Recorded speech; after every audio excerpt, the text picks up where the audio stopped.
iniciativa da Liga que o nosso professor responsável pediu para que a gente desse aula para vocês, para a gente ter esse contato, né? Aqui também está presente o Christian, que é o nosso R3 de emergência.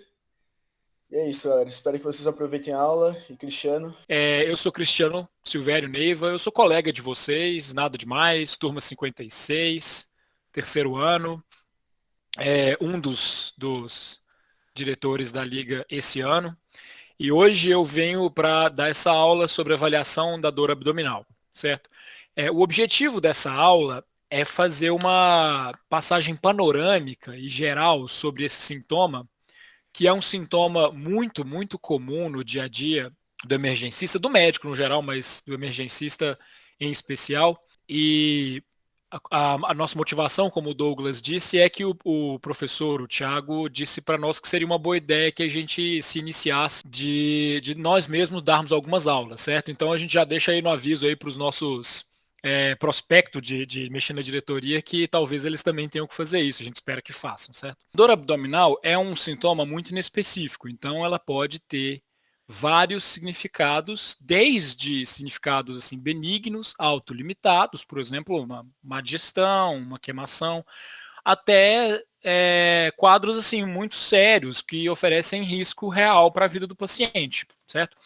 E como já foi dito, é aí que atua o médico de emergência. Ele tem que saber identificar esses quadros que oferecem risco à vida do paciente. Então vamos começar com um pouco de anatomia, porque o pessoal do primeiro ano aqui já viu tudo isso. Eu vou introduzir para vocês um conceito que talvez alguns já conheçam, que é essa divisão aqui em 9 regiões do abdômen, que está no nosso livro do Porto, e que é muito usada e a gente vai se referir um bocado nessa aula.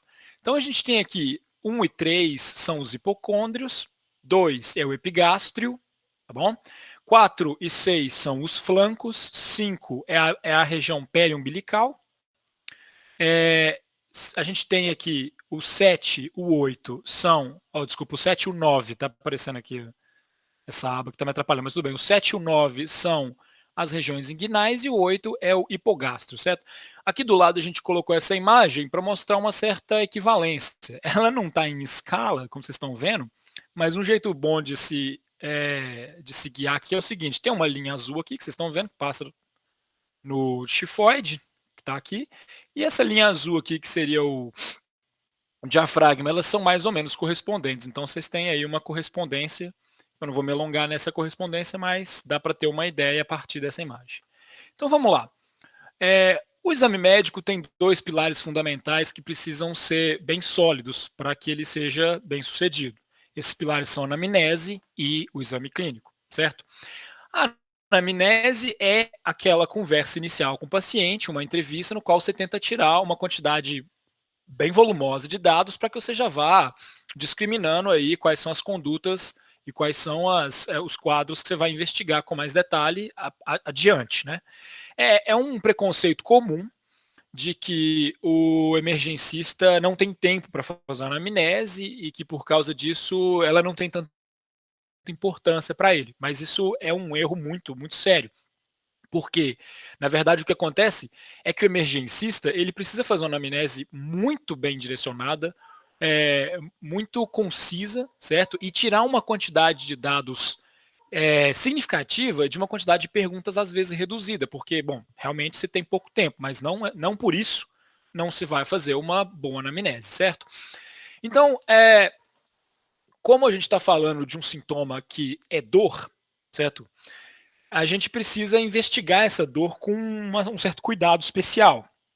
Então eu vou introduzir para vocês aqui, alguns já conhecem, talvez até melhor do que eu, porque já estão trabalhando com isso, é o caso dos nossos alunos mais velhos, mas outros vão ser introduzidos agora ao decálogo da dor, certo? O decálogo da dor consiste nessas 10 perguntas que você vai fazer a respeito da dor referida do paciente. Então você tem aqui localização, certo? Onde é essa dor? Irradiação, se essa dor parte dessa localização principal e vai para outro lugar, né? O sintoma clássico que todo mundo conhece da dor pré-cordial que irradia para o braço, certo?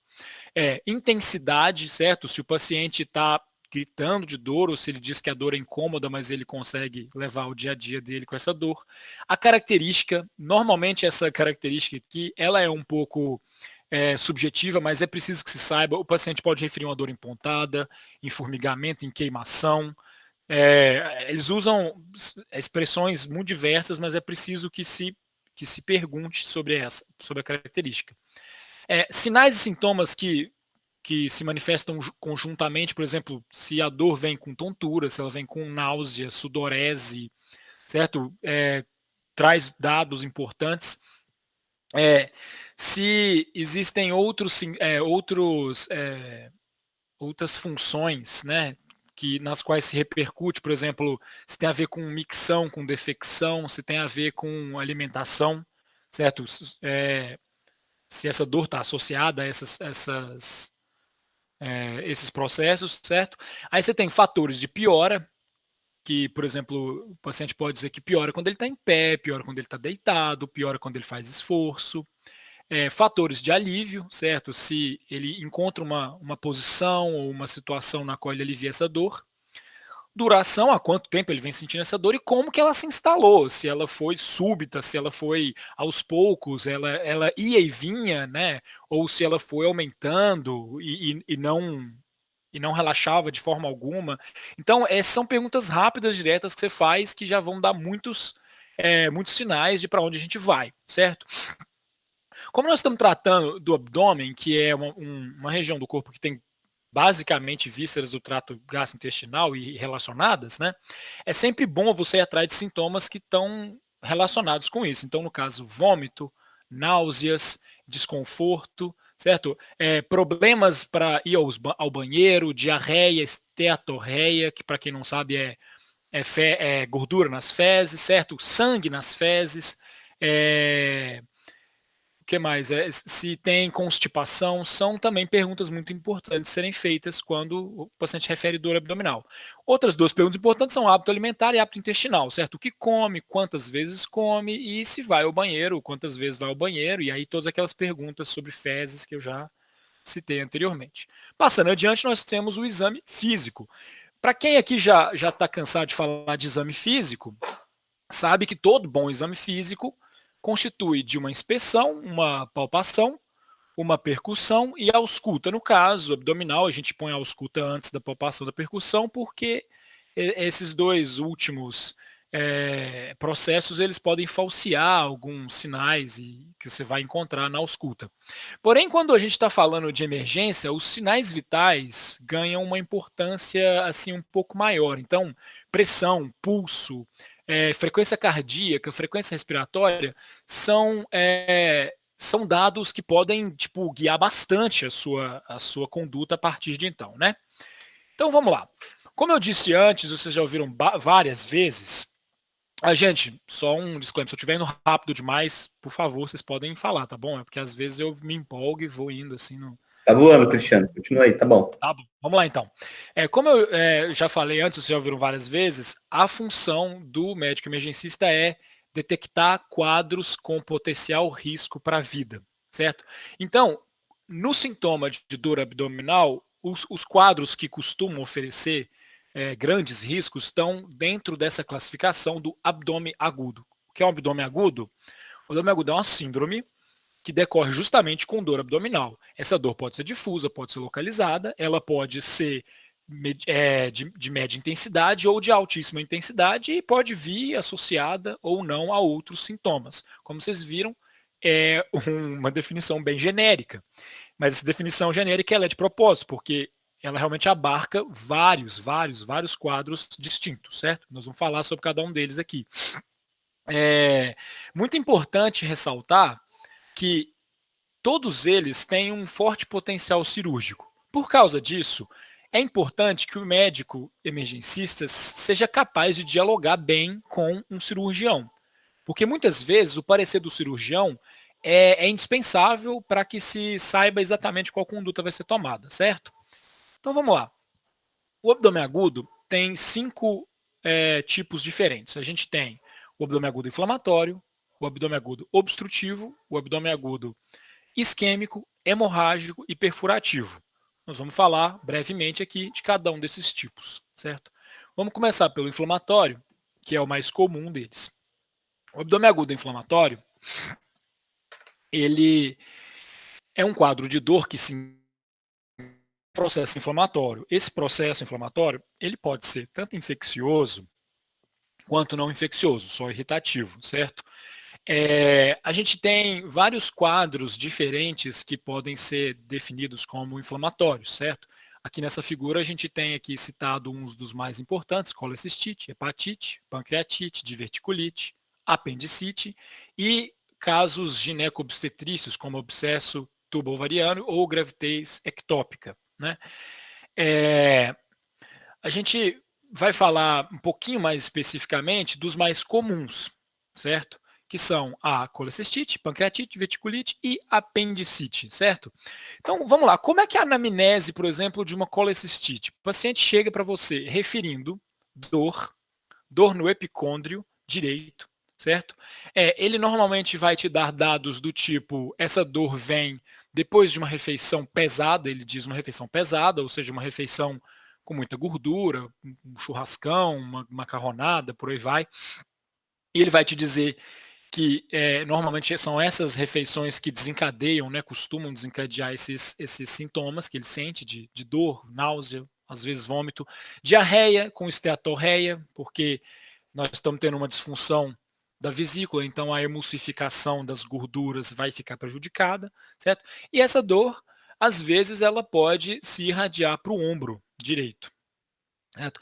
No exame físico, esse paciente apresenta um sinal, um achado interessante e bastante característico, que é um sinal que a gente chama de sinal de Murphy, que é o seguinte, o examinador ele faz uma compressão sobre a região do abdômen no qual o paciente refere dor, e a um certo ponto dessa compressão o paciente já não consegue mais inspirar.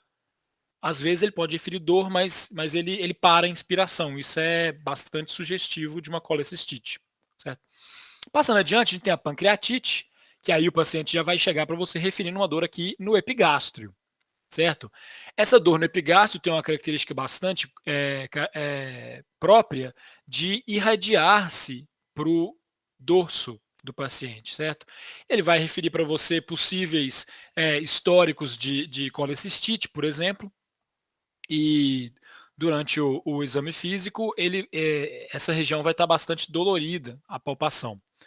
É importante saber lidar com a pancreatite, porque apesar da maioria dos casos pancreatite ser leve e tratamento basicamente conservador, quando ela complica, ela costuma ser extremamente perigosa, oferecer bastante risco à vida do paciente, certo?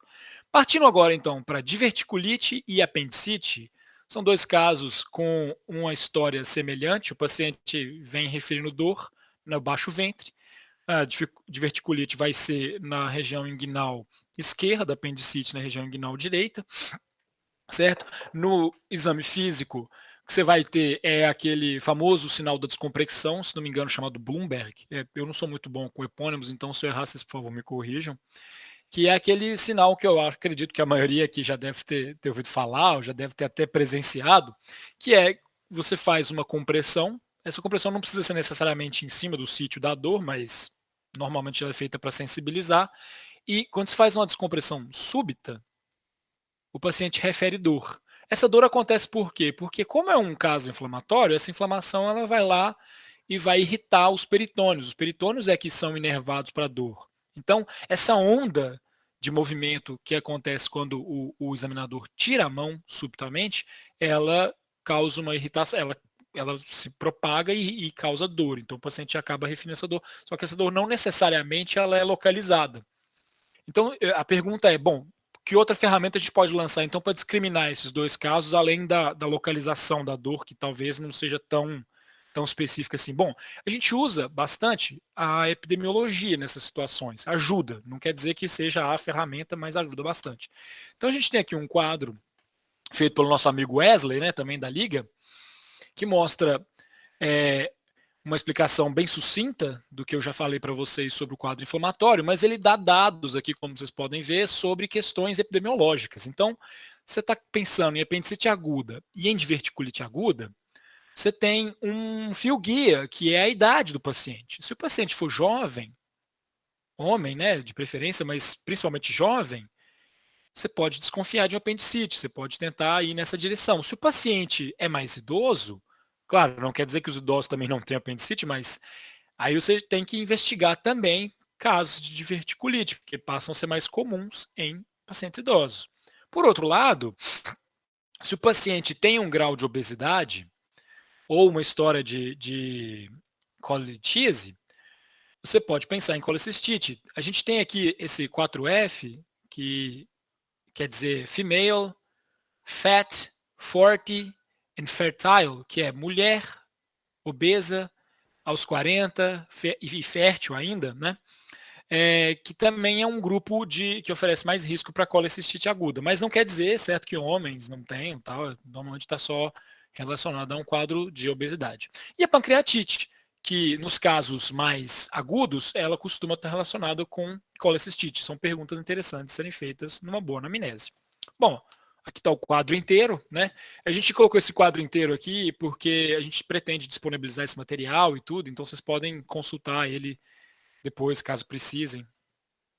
Mas então, e aí, como que se fecha o diagnóstico? O diagnóstico, normalmente, ele é fechado, no caso da apendicite, no caso da diverticulite, numa tomo.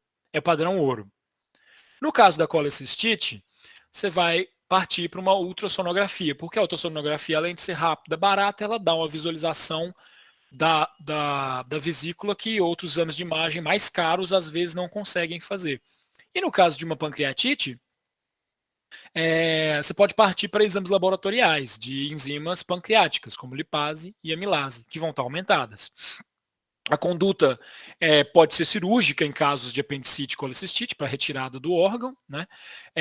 Pode ser que ela seja mais conservadora, no caso de verticulite, pancreatite, quando elas não estão muito infeccionadas ou quando é um caso menos grave, certo? Mas é sempre, como eu disse antes, é sempre importante o parecer do cirurgião sobre o quadro, ok? Então, seguindo adiante, o segundo caso mais comum, que é o abdômen agudo obstrutivo. O abdômen agudo obstrutivo, como o nome diz, é uma obstrução no fluxo do conteúdo intestinal.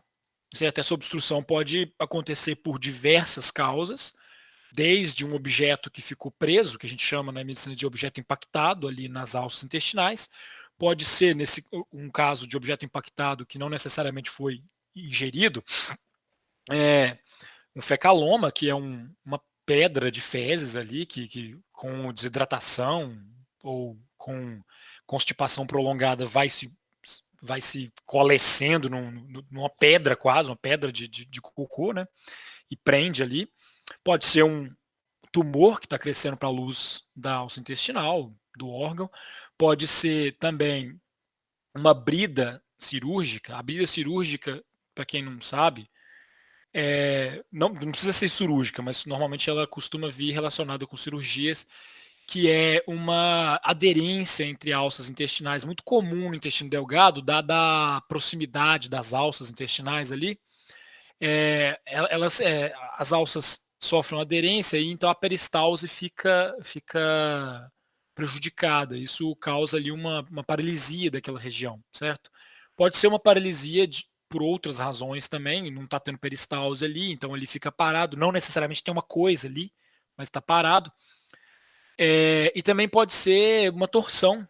Lá na minha terra o pessoal falava nó nas tripas, né? Mas a alça ela torce e aí ela prejudica o fluxo. E também é um caso, né, mesmo de torção e tudo, no caso de uma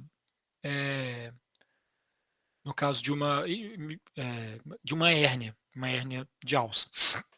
Certo? Então, a anamnese desse paciente, ela vai depender um pouco do tipo de obstrução que ele tem. Então, a gente tem, por exemplo, a obstrução alta, ele vai referir uma dor tipo cólica, certo? Então, é aquela dor que dá um aperto, depois ela dá uma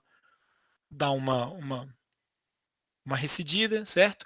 Na região periumbilical, certo? E ele vai referir vômito precoce, que é um vômito precoce? É um vômito que normalmente ele está associado com, com uma refeição. Então o paciente comeu, passou ali pouco tempo, ele começou a sentir enjoo, começou a sentir desconforto, o abdômen dá aquela distendida e ele vomita. Ele tem aquele vômito com a característica esverdeada, com um gosto ácido, porque ele está perdendo suco gástrico, que é um dado importante, porque isso pode levar o paciente a um desequilíbrio hidroeletrolítico, né?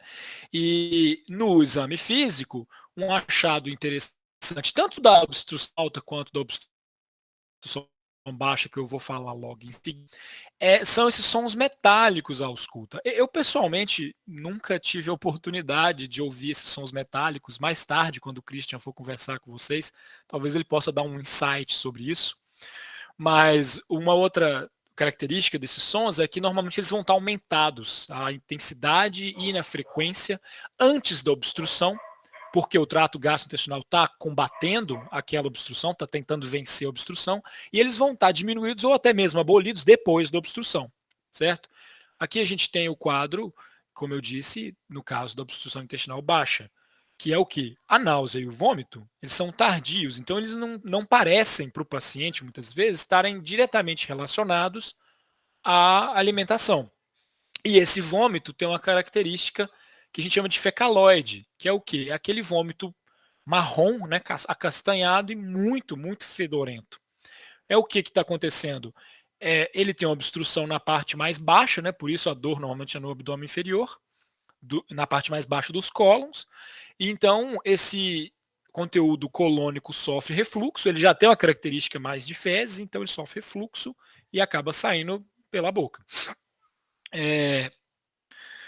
A conduta, desculpa, para fechar o diagnóstico, normalmente a gente lança mão de imagem, como essa imagem anterior aqui que eu mostrei, mostra claramente aqui um acúmulo de ar, certo? E líquido em uma alça intestinal. Sim, eu estava esquecendo, me desculpem. Outro achado extremamente importante na anamnese desse paciente é que ele para de ir ao banheiro. Ele não solta pum, ele não faz o número 2, ele não elimina fezes. Ele está, normalmente vai chegar falando para você que está constipado há muito tempo, 5 dias, certo? Isso é muito importante e muito sugestivo de abdômen obstrutivo. A conduta varia. Pode ser tanto uma conduta expectante, certo? Conservadora, na qual se toma decisões ali para aumentar a motilidade ou ajudar na desobstrução, ou ela pode ter que ser cirúrgica, para o caso de uma brida muito séria, ou uma hérnia que está muito estrangulada, ou um fecaloma, um objeto impactado perigoso que pode acarretar num quadro perfurativo, nós vamos falar mais adiante. Então, de novo, o parecer do cirurgião se faz necessário aqui. Passando adiante para o abdômen agudo hemorrágico, ele é definido basicamente como um sangramento na cavidade peritoneal. É importante fazer aqui uma diferenciação entre esse quadro e uma hemorragia digestiva. A hemorragia digestiva também é um sangramento, mas esse sangramento está acontecendo na luz de algum órgão abdominal, certo? São quadros diferentes e é importante que se faça essa diferenciação. Ele pode ser causado desde ruptura de vísceras, como vocês estão vendo aqui nessa imagem, uma alça intestinal que está sangrando, pode ser fígado, pode ser baço também. Ele pode ser causado por ruptura de aneurisma de aorta abdominal, que está aqui nessa figura, que vocês estão vendo essa aorta aqui com um aneurisma bem grande. Isso aqui se rompe e causa uma hemorragia muito importante, com risco muito grande para o paciente. E hematoma retoperitoneal, que é um caso interessante, que aqui cabe eu falar o seguinte: não é só porque a gente faz essa divisão de tipos de abdômen agudos que um abdômen agudo não pode decorrer em outro, eles não têm ali uma região de interseção. Então, às vezes, por exemplo, você tem lá aquela pancreatite e ela está muito grave e ela pode incorrer em hematomas retoperitoneais. Então, ela além de ser um abdômen agudo inflamatório, ela também está apresentando um quadro de abdômen agudo hemorrágico. É muito importante ter noção dessas coisas. Aqui tem um quadro epidemiológico, um mapinha mental, que que eu quero comentar com vocês, que é o seguinte. A epidemiologia, como eu disse, é uma ferramenta muito útil. Sendo assim, você vai ver um paciente já mais idoso, quinta, sexta década de vida, homem, refere para você sinais de choque, dor abdominal junto com sinais de choque, certo? Que são a marca registrada de um abdômen agudo hemorrágico. Quais são esses sinais de choque, né?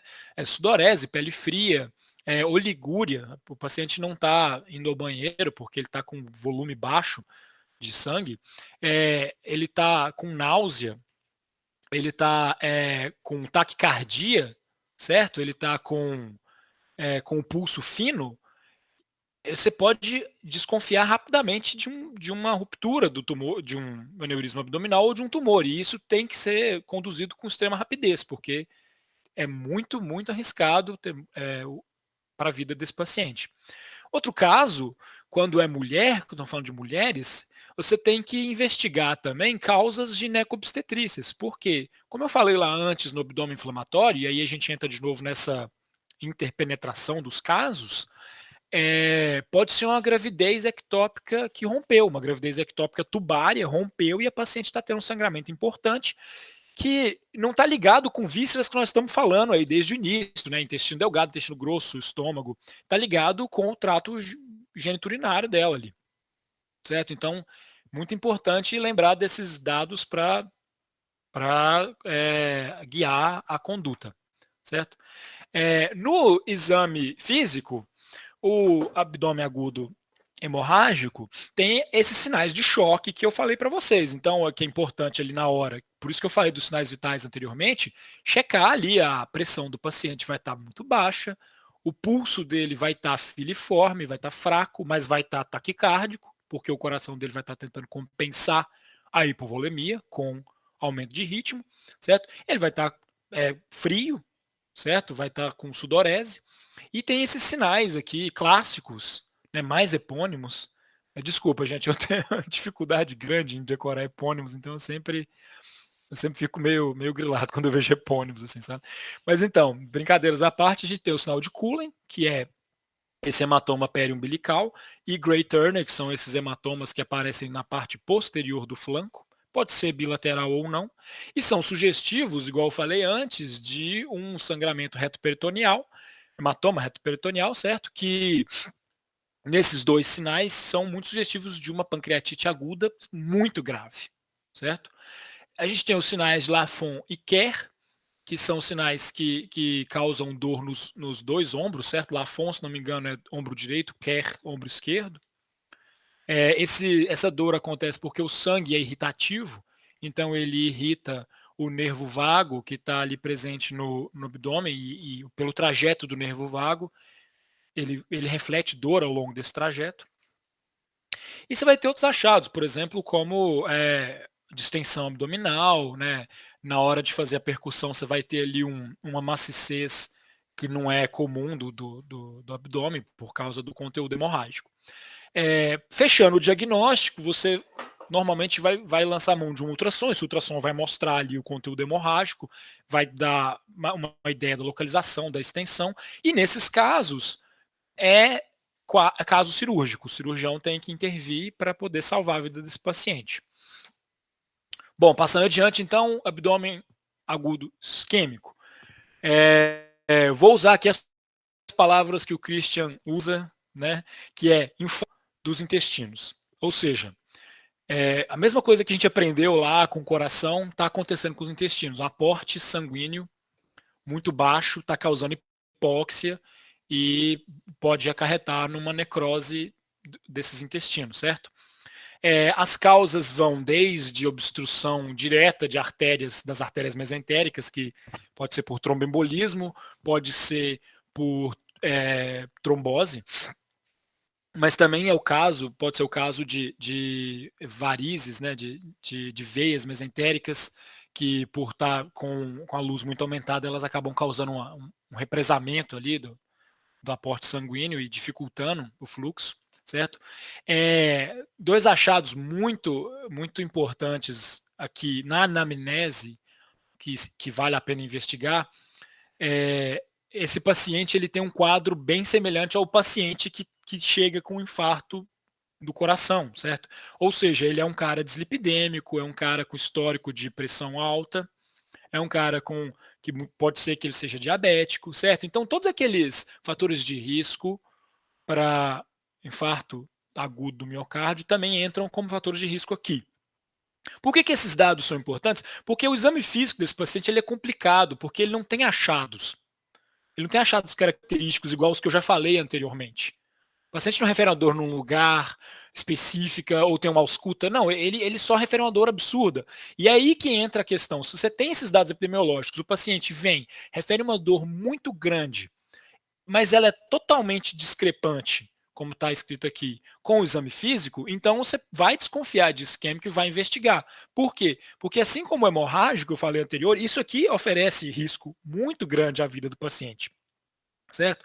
E aí os exames que você lança a mão? Bom, aqui tem o padrão ouro, que é uma tomografia. O achado característico na tomografia são essas bolhas que vão aparecer na parede da região que está com isquemia e esse espessamento da parede dos intestinos, certo? A conduta que é cirúrgica, é preciso que se faça uma reperfusão para que se salve o máximo de alça intestinal possível. Pode ser que seja o caso até de remoção de algumas partes que sofreram necrose. Não, desculpa, eu falei besteira, gente. Esse não é o padrão ouro, tá? O padrão ouro, na verdade, é uma angiografia, que é igual no coração. Você põe o catéter, injeta contraste e observa ali onde é que está acontecendo a obstrução, certo? Aqui, a gente colocou esse mapa mental só para falar com detalhes, assim, da região que o paciente vai referir dor relacionado com a artéria que está ocluída. Mas esses são detalhes, ó, aqui você tem início súbito, onde são êmbolos, insidioso, trombose. O caso de trombose nem sempre ele é cirúrgico, né? Mas também nem sempre ele é agudo. Então, aqui você entra numa outra área que não é o nosso foco, mas sim, vale a pena ir atrás e estudar para entender como é que funciona. Aqui você tem, falando do tipo de dor e tudo, né, que não oclusiva, né, que às vezes, né, é o caso do coração também, às vezes o mau aporte não tem a ver necessariamente com uma oclusão, e sim com uma vasopressão muito acentuada, que é o caso de alguns fármacos causam essa vasopressão. Aqui tem o tipo onde a dor aparece, colônica, sempre do lado esquerdo, o mapa inteiro. Mas assim, esse mapa dá detalhes que vão um pouco além do escopo da nossa aula, mas a gente vai deixar porque é sempre bom estudar um pouquinho mais, né, gente? Passando adiante, então, para o último caso perfurativo,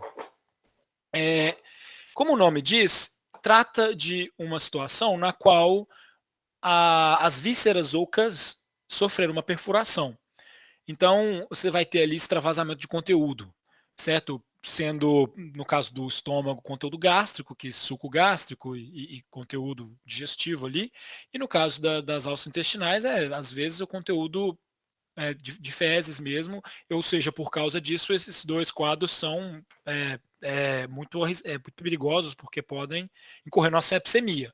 Então, pode ser causado por várias coisas, por exemplo, como vocês viram antes lá nos tumores, nos abdômen agudo obstrutivos, pode ser um objeto impactado, certo? Acontece com crianças, acontece com pacientes psiquiátricos, de engolir objetos assim, que podem até ser objetos perfuro-cortantes, prego, agulha, e aí ele está impactado, mas com a peristalse ele pode causar um quadro perfurativo. Pode ser trauma, ali, um ferimento que perfurou a parede abdominal, e pode ser tumor que rompeu e a parede abdominal rompeu ali naquela região onde o tumor estava, e também pode ser úlcera gástrica, certo?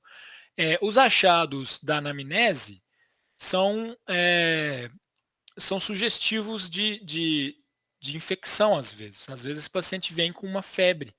Às vezes esse paciente vem com sinais de choque, porque com essa perfuração, né, a gente estava falando que nem sempre essas classificações são certinhas, mas com essa perfuração pode ter sangramento, então às vezes ele vem com sinal de choque, certo? Quando você está lidando com um paciente que tem uma úlcera perfurativa, ele pode ser que ele já te diga que ele sente uma dor assim, no epigastro, uma dor em queimação. Pode ser que ele já tenha um diagnóstico de gastrite, um diagnóstico de úlcera, ela está mal acompanhada, mal tratada, então ela chega ao cúmulo de perfurar, certo?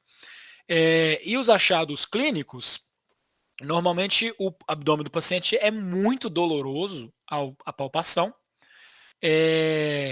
e por causa dessa dor, o abdômen fica contraído. A gente tem o que a gente chama de abdômen tábua, certo? Que tem aqui, falando abdômen em tábua, certo? E ele tem sinais de peritonite, certo? Os sinais de peritonite são comuns lá no abdômen inflamatório. Mas aqui, como ele está sofrendo uma invasão por bactérias que estavam na luz intestinal, ele vai ter inflamação da mesma forma, certo? Então, mais uma vez, tem que tomar atenção nisso. Para fechar o diagnóstico, a gente lança a mão de imagem. Aqui nessa imagem anterior tem um achado muito característico, vocês estão vendo aqui apontado pelas setas, o descolamento do diafragma, do fígado aqui. Isso aqui é um pneu peritônio, certo? É ar dentro do peritônio, porque as vísceras abdominais têm ar, certo? Então, quando ela sofre perfuração, você tem essa invasão desse ar na cavidade peritoneal que forma esse quadro aqui bem característico. E a conduta é cirúrgica, claro. Você precisa fechar aquilo ali e tomar as devidas medidas para que o paciente não vá a óbito por septicemia, certo? Bom, aqui a gente tem as referências que nós usamos em todo o conteúdo, nas figuras. Eu queria agradecer muito ao pessoal por ter vindo aqui hoje. Eu queria agradecer ao Christian e ao Kojima, que ajudaram bastante, ajudaram a gente a fazer essa aula, revisaram, ouviram a gente, deram aquele puxão de orelha quando a gente esqueceu alguma coisa e tudo. Aos meus colegas da Liga, porque todos eles trabalharam muito para fazer isso. E, obviamente, a todo mundo que veio hoje, teve a paciência de ouvir. E eu espero que ano que vem outros estejam fazendo o mesmo que eu estou fazendo hoje. Valeu, galera. É isso aí. Eu vou começar fazendo as críticas. Cara, uma aula muito boa. Deu para ver a evolução que vocês tiveram das apresentações da primeira que vocês mostraram, da segunda que vocês mostraram. Essa aula, um nível muito acima, assim. É uma aula bem, bem profissional. Acho que os alunos, com certeza, vão dar um feedback aí sincero. Foi uma aula muito bem direcionada. Acho que se as pessoas guardarem essas informações para a vida, vocês vão dominar muito uma das queixas mais comuns da emergência. Então, parabéns aí. Eu vou apresentar agora uns casos clínicos aí para a gente desafiar um pouco o conhecimento que foi dado dessa aula.